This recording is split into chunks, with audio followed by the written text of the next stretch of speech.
Hello everyone, আসসালামু আলাইকুম। যে যেখান থেকে ক্লাসগুলো দেখছো সবাইকে স্বাগতম।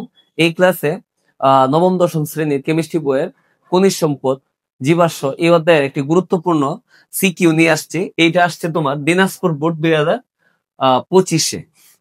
দেখো এইখান থেকে যে প্রশ্নটা আসছে এই বোর্ড থেকে, তো উদ্দীপকের বি যৌগ হতে ক্লোরোমিথেন প্রস্তুত করো। তো উদ্দীপকের এই হচ্ছে বি যৌগ। বি যৌগ যেটা আছে এর সাধারণ সংকেত হচ্ছে CnH2n। আমরা জানি যে CnH2n এটা হচ্ছে, দেখো বি যৌগ, বি যৌগের সাধারণ সংকেত CnH2n। এটা কার? এটা হচ্ছে অ্যালকিনের সাধারণ সংকেত। কার সাধারণ সংকেত? অ্যালকিন। কার্বন যত হাইড্রোজেনের দ্বিগুণ। দেখো বি যে যৌগ সাধারণ সংকেত CnH2n। তো এখানে n এর মানটা কত বসাইতে হবে? n এর মান বসাইতে হবে 2। যেহেতু এটা অ্যালকিনের সাধারণ সংকেত, যদি এখানে n এর মান 2 বসাও তো কি হবে? C2 2 দুগুণে কত? 4। তো এখানে কি আসবে দেখো, C2H4। তো এই যৌগটার নাম কি? দেখো কার্বন যদি n এর মান যদি 2 বসাও তো এখানে 2 বসালে 2 দুগুণে 4, তাই না? তো 2 কার্বনের অ্যালকিন, 2 কার্বন থাকলে আমরা কি উচ্চারণ করি? 2 কার্বন থাকলে উচ্চারণ করি হচ্ছে ইথ। আর অ্যালকিন থাকলে নামের শেষে কি উচ্চারণ হয়? ইন। ইথ প্লাস ইন, তার মানে এই যৌগটার নাম হচ্ছে ইথিন। ইথিন, ঠিক আছে? কারণ 2 কার্বনের জন্য হচ্ছে ইথ আর অ্যালকিনের জন্য হচ্ছে ইথিন। তো ইথিন থেকে কি প্রস্তুত করতে বলছে দেখো, বি যৌগ হতে ক্লোরোমিথেন প্রস্তুত। তো বি যৌগ হতে যেহেতু ক্লোরোমিথেনের যে প্রস্তুত, হ্যাঁ প্রস্তুতি সম্ভব কিনা একটু ভালো করে বুঝো। তো বি যৌগটা হচ্ছে ইথিন, ইথিন থেকে ক্লোরোমিথেন। ক্লোরোমিথেন কি?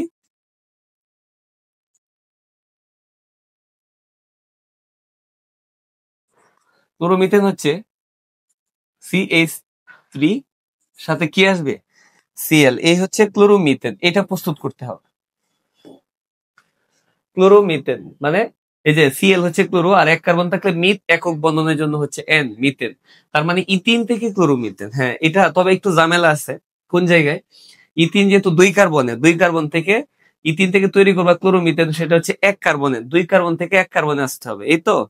তো এখানে অবশ্যই ডিকার্বোজিলেশন বিক্রিয়া লাগবে। তো ফার্স্ট কাজ হচ্ছে যে বি যৌগটাকে চিহ্নিত করা। যেহেতু বি যৌগের সাধারণ সংকেত হচ্ছে এটা এবং এন এর মান বসায় তুমি ইথিন পাইতেছো, তো বি যৌগটি হলো, ফার্স্ট কাজ হচ্ছে এটাকে চিহ্নিত করো।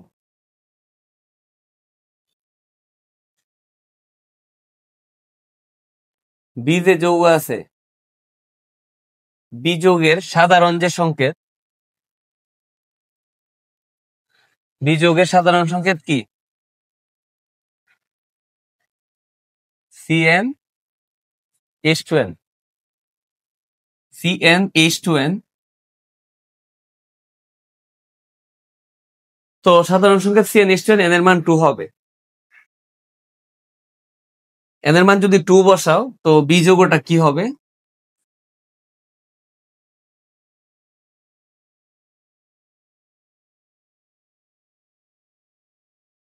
দেখো n এর মান 2 বসালে C2 2 দুগুণে 4, মানে C2H4।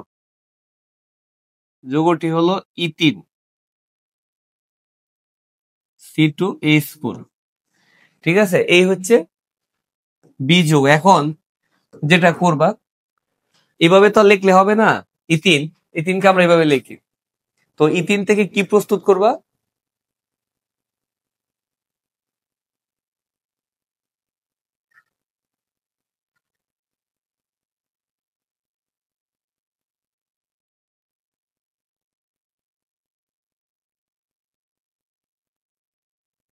ক্লোরোমিথেন প্রস্তুতি।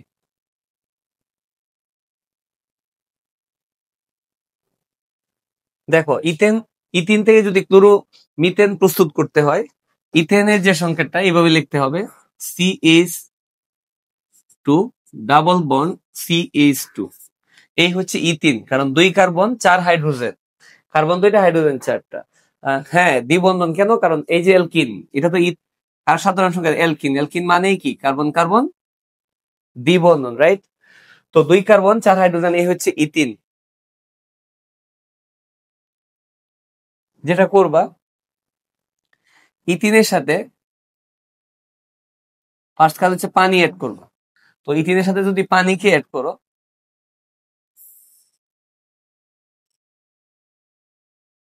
প্রভাবকে কি চিন্তা করবা একটু দেখো।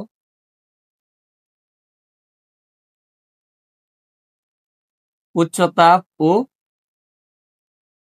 চাপ এবং ফসফরিক অ্যাসিডের উপস্থিতিতে যেটা হবে, এই যে ইথিন, এই ইথিনকে, ঠিক আছে, ইথিনের সাথে পানিকে বিক্রিয়া করে বা কার উপস্থিতিতে, উচ্চ তাপচাপ এবং ফসফরিক অ্যাসিডের উপস্থিতিতে যেটা হবে, তোমরা জানো ইথিন মানে এখানে দুইটা বন্ধন, একটা হচ্ছে সিগমা, একটা সিগমা বন্ধন, আর একটা হচ্ছে সিগমা, আর একটা হচ্ছে কি পাই বন্ধন। তো পাই সিগমা বন্ধন শক্তিশালী, এটা ভাঙবে না, কি ভেঙে যাবে, পাই বন্ধন। পাই বন্ধন ভেঙে গেলে যেটা হবে, পাই বন্ধন ভেঙে যাওয়া মানে এই কার্বনের একটা হাত কালি হবে, এই কার্বনের একটা হাত কালি হবে, দুই কার্বনের দুইটা হাত কালি। তো কি বসবে, আমরা জানি পানি কিভাবে ভাঙে, এস ওএস, পানি ভাঙে এস ওএস। যেহেতু পাই বন্ধন ভেঙে যাবে, দুই কার্বনের দুইটা হাত কালি হবে, এক হাতে বসবে হাইড্রোজেন, আর এক হাতে কি, প্রথম হাতে বসবে হাইড্রোজেন আর দ্বিতীয় হাতে কি বসবে, ওএস। ঠিক আছে, এক হাতে বসছে হাইড্রোজেন, এক হাতে বসছে ওএস। কেন, পাই বন্ধন ভেঙে যাওয়াতে এই দুই কার্বনে একটা করে হাত খালি, এই জন্য প্রথম হাতে বসছে হাইড্রোজেন, দ্বিতীয় হাতে কি বসছে, ওএস। তো যোগটা কি হবে, দেখো হাইড্রোজেন 2 আর একটা আসছে CH3, একসাথে যখন লিখবা তখন কি লিখবা, CH3। ডাবল বন্ড ভেঙে গেছে, জাস্ট যেটা আছে সিঙ্গেল, আর কি হবে, CH2 OH, CH2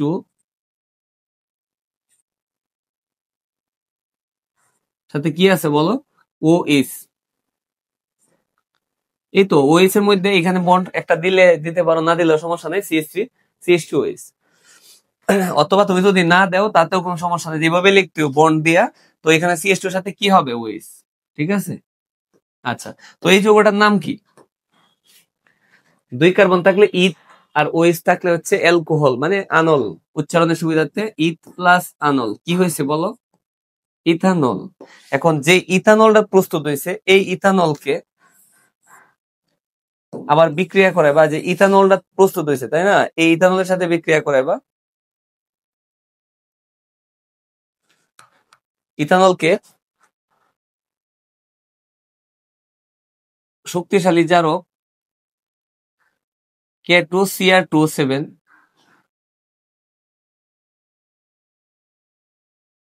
আর H2SO4। শোনো, ইথানলকে শক্তিশালী জারক K2Cr2O7 এবং H2SO4 দ্বারা জারিত করলে, এই যে জার্মান অক্সিজেন, তো ইথানলের সাথে জার্মান অক্সিজেনকে যদি বিক্রিয়া করাও, কারণ যেহেতু সালফিউরিক অ্যাসিডকে বলা হয় যে ইথানলটা প্রস্তুত হয়েছে, এর সাথে জার্মান অক্সিজেনকে বিক্রিয়া করে বা এই শক্তিশালী জারকের উপস্থিতিতে যদি করাও, এখানে ইথানল এই শক্তিশালী জারক দ্বারা জারিত হবে। এই কাজটা করবে কে, এই যে জার্মান যে অক্সিজেন আছে। তো এখানে যে কাজটা হবে, এইখান থেকে তোমরা সবাই জানো, যেহেতু সালফিউরিক অ্যাসিড হচ্ছে একটা নিরোধকের এখানে নিরোধকের কাজ হচ্ছে পানিকে বের করে দেয়, অপসারিত করে দেয়। হ্যাঁ, তো পানি এখান থেকে দেখো H2O, যদি পানিটুকু অপসারিত হয়, H2O এইটুকু যদি অপসারিত হয় H2O, তো কি থাকবে দেখো, CaC, তার মানে এখান থেকে পানিটা অপসারিত হয়ে গেছে, H2O, পানি অপসারিত বের হয়ে গেলে কি থাকবে, CH3 CHO, CH3 CH। কি বুঝতে পারছো কিনা, কারণ H2O যদি এইখানে অপসার, কারণ H2O কে শোষণ করছে সালফিউরিক অ্যাসিডের কাজ হচ্ছে পানিকে শোষণ করা। তো এই H2O এইটুকু যদি এখান থেকে বের হয়ে যায়, এইটুকু H2O যদি বের হয়, তাহলে কি থাকবে, CH3 আর কি CHO। এই হচ্ছে, তো যে যৌগটা তৈরি, সেই যৌগটার নাম কি, দুই কার্বন থাকলে হবে ইথ, আর CHO মানে কি, অ্যালডিহাইড। অ্যালডিহাইড থাকলে কি উচ্চারণ হয়, বইয়ের ভাষায় এল, উচ্চারণের সুবিধাতে আনেল। তার মানে দুই কার্বন থাকলে ইথ, আর CHO মানে আনেল, ইথ প্লাস আনেল কি হবে, ইথানেল।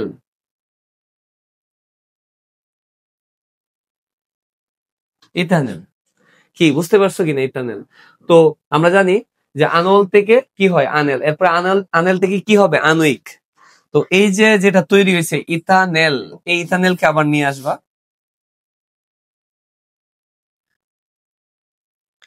এই ইথানেলের সাথে আবার এইটুকুকে আবার কি নিবা, জাইমান অক্সিজেন আর শক্তিশালী জারক K2 Cr2O7 H2SO4 যদি নেও, এই ক্ষেত্রে কি হবে দেখো, CH3 কি থাকবে, COOH, প্রথমটি কি থাকবে CH3, একটু বুঝো কিন্তু এখানে কি করতে হবে, প্রথম CH3 কি থাকবে, এরপরে কি লিখবা COOH, আবার বলতেছি COOH, এই যৌগ তৈরি হয়েছে। স্যার এই যৌগটার নাম কি, এই যৌগটার নাম হচ্ছে, যেহেতু COOH আছে, একটু বোঝার চেষ্টা করো, 2 কার্বন থাকলে হবে ইথ, 2 কার্বন থাকলে হবে ইথ, আর COOH মানে কি, এটা ফ্যাটি অ্যাসিড, উচ্চারণ হয় কি লাস্টে উইক, বোঝার সুবিধার্থে আমরা উচ্চারণ করি আণবিক। তো 2 কার্বনের জন্য হচ্ছে ইথ, আর COOH থাকার জন্য হচ্ছে আণবিক, ইথ প্লাস আণবিক, ইথানোয়িক অ্যাসিড।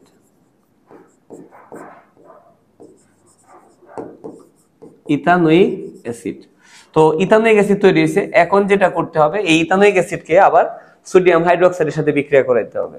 যে ইথানোয়িক অ্যাসিডটা তৈরি হয়েছে, ঠিক আছে, এই হচ্ছে ইথানোয়িক অ্যাসিড। এই ইথানোয়িক অ্যাসিডকে আবার বিক্রিয়া করাবা কার সাথে দেখো, NaOH, সোডিয়াম হাইড্রোক্সাইড। যদি ইথানোয়িক অ্যাসিডকে সোডিয়াম হাইড্রোক্সাইডের সাথে বিক্রিয়া করাও, তাহলে কি উৎপন্ন হবে দেখো। কারণ হচ্ছে কি, এইগুলি কেন করতেছি দেখো, ইথিন ছিল, পানি যুক্ত করে করছো ইথানল, ইথানল থেকে ইথানেল, ইথানেল থেকে ইথানোয়িক। হ্যাঁ, আমরা মনে রাখি যে নল থেকে নেল, নেল থেকে নয়িক, এরপর নয়িক আসার পরে যেহেতু আমাকে 2 কার্বন থেকে কয় কার্বনে যাইতে হবে, 1 কার্বনে, কার্বন কমাইতে হবে, তার মানে ডিকার্বোজিলেশনে যাইতে হবে। আর ডিকার্বোজিলেশনে গেলে এটা, হ্যাঁ, তোমার তোমার এস্টারে যাইতে হবে, মানে সোডিয়াম ইথানয়েড অথবা সোডিয়াম প্রোপানয়েড, এস্টারে গেলে তারপর সোডা লাইম যুক্ত করলে হবে। তো একটু বুঝো, এই ইথানোয়িক অ্যাসিড, ইথানোয়িক অ্যাসিড থাকলে সোডিয়াম হাইড্রোক্সাইড যুক্ত করবা, যুক্ত করার পরে যেটা হবে এখানে, তোমরা জানো এইচটা হচ্ছে প্লাস, ওএইচটা কি মাইনাস, তো এইচ হচ্ছে প্লাস আর ওএইচটা হচ্ছে কি মাইনাস, তাহলে এইচ এর সাথে কি যাবে, ওএইচ, একসাথে করলে কি হবে H2O, এইচ ওএইচ একসাথে করলে কি হবে H2O, তাহলে কি বাকি আছে CH3, CH3 আর কি বাকি আছে COO, আর হ্যাঁ CH3 COO সাথে কি আছে Na, COO Na, ঠিক আছে। তো এই যে যৌগটা, এই যৌগটার নাম কি, এই যৌগটার নাম হচ্ছে Na থাকার জন্য সোডিয়াম,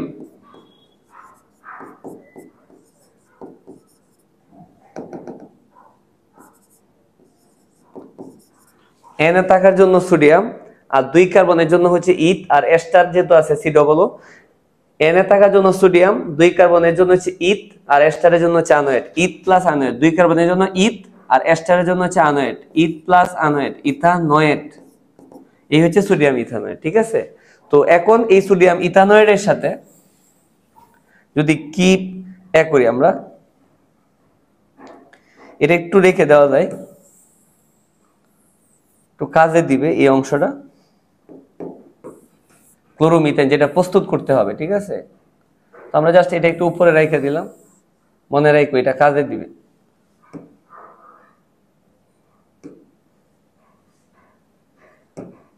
আচ্ছা, একটু বুঝো, তো আমাদের অলরেডি তৈরি হয়েছে কি সোডিয়াম ইথানোয়েট, আনোয়েট লিখছি যদিও, শুধু আনোয়েট লেখাটা ঠিক হবে না, এখানে হবে সোডিয়াম 2 কার্বনের জন্য, দেখো এর জন্য সোডিয়াম 2 কার্বন মানে ইথ, আর এস্টারের জন্য আনোয়েট, ইথানোয়েট, সোডিয়াম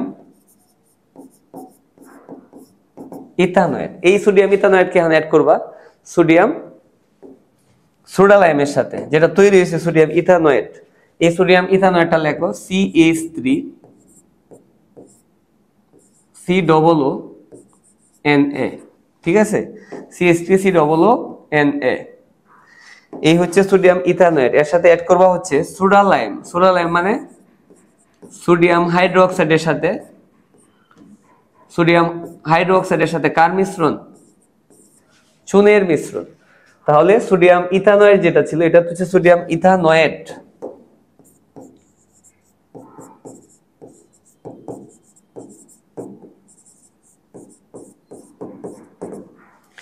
এই সোডিয়াম ইথানয়েডের সাথে সোডিয়াম ইথানয়েডকে যখন সোডালাইমের সাথে বিক্রিয়া করায়, বা সোডালাইম মানে কি সোডিয়াম হাইড্রোক্সাইড এবং কার মিশ্রণ, চুনের মিশ্রণ, তখন যেটা হবে এটা আমরা এইভাবে মনে রাখবো বিক্রিয়ার এটা।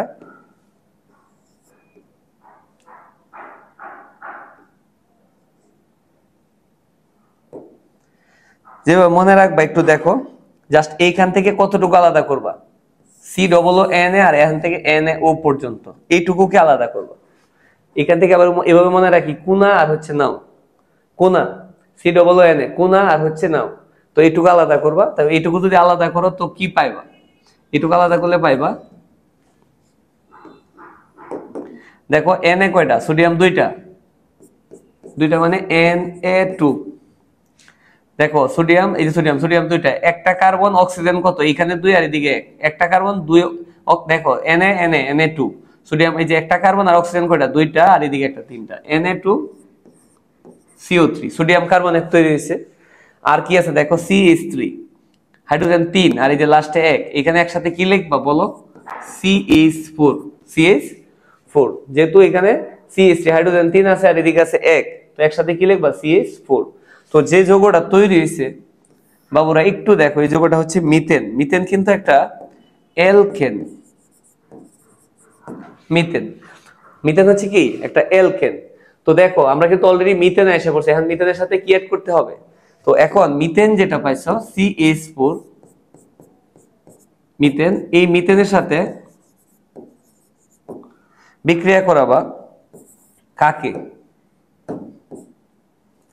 মিথেনের সাথে, যেহেতু আমাকে যাইতে হবে কোথায়, ক্লোরোবেনজিন, এখানে ক্লোরিন। মিথেন কিন্তু শোনো, মিথেন কিন্তু একটা অ্যালকেন, অ্যালকেন সাধারণত বিক্রিয়ায় অংশগ্রহণ করতে চায় না, তবে বিশেষ কিছু শর্তে করে, কারণ অ্যালকেন যেহেতু ফেরাফিন, এই জন্য এরা বিক্রিয়া করতে চায় না। ফেরাফিন অর্থ আসক্তিহীন, কারণ অ্যালকেন মানে কার্বন কার্বন একক বন্ধন, একক বন্ধন হচ্ছে সিগমা বন্ড, খুব শক্তিশালী, এটা ভেঙে যায় না, ফলে এরা বিক্রিয়া অংশগ্রহণ করতে চায় না। তবে বিশেষ কিছু শর্তে করে এই মিথেন ক্লোরিনের সাথে বিক্রিয়া করবে, কার উপস্থিতিতে, ইউবি।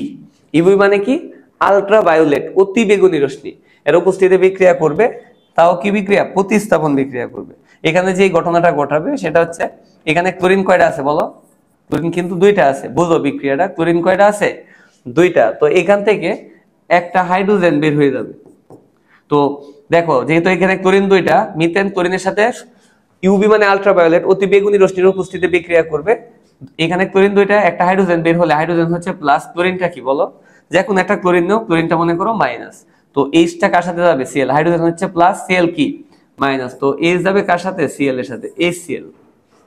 তাহলে কি থাকতেছে, একটা হাইড্রোজেন বের হইতেছে, তাহলে এখানে কি থাকতেছে, CH3, বুঝো কিন্তু একটা হাইড্রোজেন বের হয়ে গেছে কিন্তু, কারণ CH4 একটা হাইড্রোজেন কার সাথে চলে গেছে, Cl, HCl আলাদা হয়ে গেছে, তার মানে এখান থেকে একটা হাইড্রোজেন বের হয়ে যাওয়া মানে CH4 থাকবে না, কি থাকবে, CH3। একটা হাইড্রোজেন যেহেতু বের হইছে, তাহলে এই যে ক্লোরিনটা আছে, এই ক্লোরিনটা এখানে ঢুকবে, অর্থাৎ একটা হাইড্রোজেন বের হয়ে এই ক্লোরিনটা এইখানে প্রবেশ করছে, ঠিক আছে।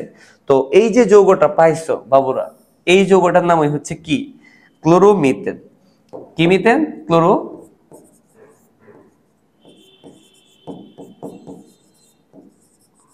ক্লোরোমিথেন। এটা তোমার বইয়েরই বিক্রিয়া, তোমাদের বইয়ে 4টা বিক্রিয়া একসাথে আছে, এটা প্রথম বিক্রিয়াটা, এই হচ্ছে ক্লোরোমিথেন। তাহলে বি যৌগ থেকে ক্লোরোমিথেন প্রস্তুতি সম্ভব কিনা, হ্যাঁ, বি যৌগ থেকে অবশ্যই, ইথিন থেকে, বি যৌগটা ছিল ইথিন, ইথিন থেকে অবশ্যই কি ক্লোরোমিথেন প্রস্তুতি সম্ভব।